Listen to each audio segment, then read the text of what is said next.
सीताराम, नमः शिवाय, हरे कृष्णा। श्री राम जन्मभूमि तीर्थ क्षेत्र ट्रस्ट के महासचिव श्री चंपत राय जी, आपका एक बयान हमने देखा जिसमें आपने कहा है कि आजकल के जो पुजारी हैं सब एक ही आयु वर्ग के हैं, उनमें से कोई ऐसा नहीं लग रहा है जिसे राम मंदिर का प्रमुख पुजारी बनाया जा सके, मुख्य पुजारी बनाया जा सके।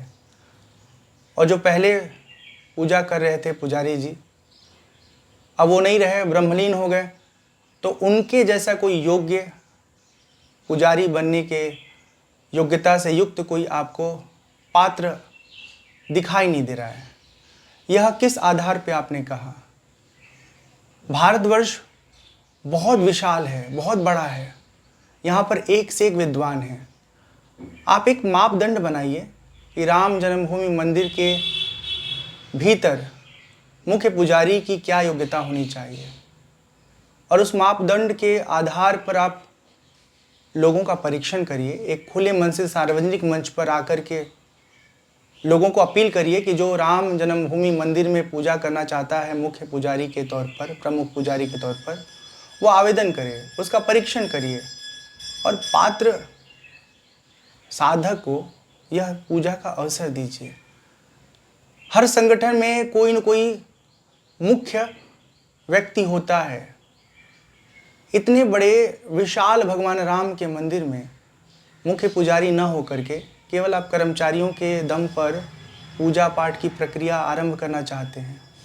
पूजा पाठ के प्रक्रिया में न तो आप समर्थ हैं, न आपके ट्रस्ट के भीतर कोई ऐसा व्यक्ति है जो पूरी तरह से तल्लीन होकर के केवल मंदिर के पूजा पाठ में अपना योगदान दे सके।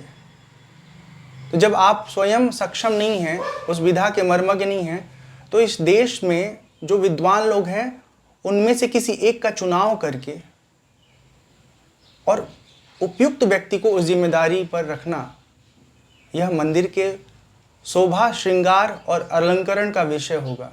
आप ऐसे कह देंगे कि कोई योग्य हमें मिल नहीं रहा है, दिख नहीं रहा है, तो ये बहुत ही विडंबनात्मक बात होगी।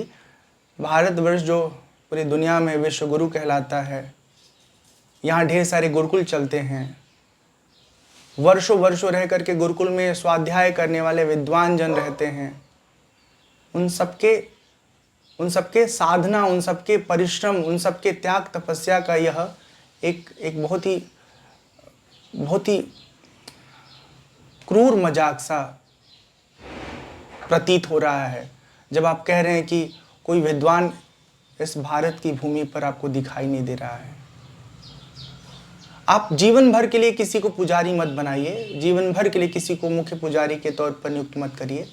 5 वर्ष का कार्यकाल बनाइए, उनके बाद कोई और उद्भट विद्वान है, भगवान का कोई बहुत पवित्र भक्त है जिसमें योग्यता है, उसे परखिए, समझिए, आपकी कमेटी उन्हें चुने, उनकी योग्यता के आधार पर, आपके मापदंड के आधार पर, फिर उन्हें सेवा का अवसर दे।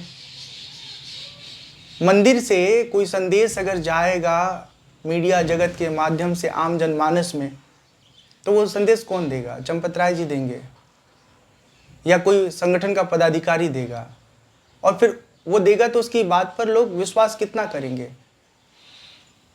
मंदिर के पूजा पाठ की प्रक्रिया में जो मर्मज्ञ है, जो विद्वत है, जो ज्ञान संपन्न है, जब वह कहेगा कि देशवासियों अमुक तारीख को निश्चित समय पर ये पूजा निर्धारित किया गया है, इस निश्चित समय पर पूजन करना चाहिए, तो उसके बातों पर देश की जनता, श्रद्धालुजन भरोसा करेंगे। चंपत राय जी या आपकी तरह कोई और पदाधिकारी अगर ये कहेगा तो भी कहाँ से कहेगा? वो तो उन्हीं आचार्य लोगों से ज्ञान लेकर के, सूचना लेकर के और स्क्रिप्ट लिख करके बताएगा। तो बेहतर है कि मंदिर में एक ऐसा मुख्य पुजारी हो जो भगवान की पूजा भी करे, और वो इतना विद्वान हो, ऐसे विद्वान का चयन किया जाए कि देश को धर्म के रास्ते पर चलने की सीख दे सके, प्रेरणा दे सके, ज्ञान दे सके। विश्वास है कि आप हमारी बात को समझेंगे, और हम देशवासियों से ये भी कहना चाहते हैं कि चंपत राय जी समझे या ना समझे, हम सभी देशवासियों को इस विषय पर गंभीरता से विचार करना चाहिए कि इस देश में बहुत सारे ऐसे विद्वान हैं जिनके पास ज्ञान है। उनके ज्ञान का जो चाहे वो परीक्षण करे और परीक्षण में जो उत्तम स्थिति को प्राप्त होता है उसका राम मंदिर के भगवान राम के पूजन हेतु मुख्य पुजारी के रूप में चयन हो। हमारी बस इतनी प्रार्थना है, यही निवेदन है। सीताराम, नमः शिवाय, हरे कृष्णा।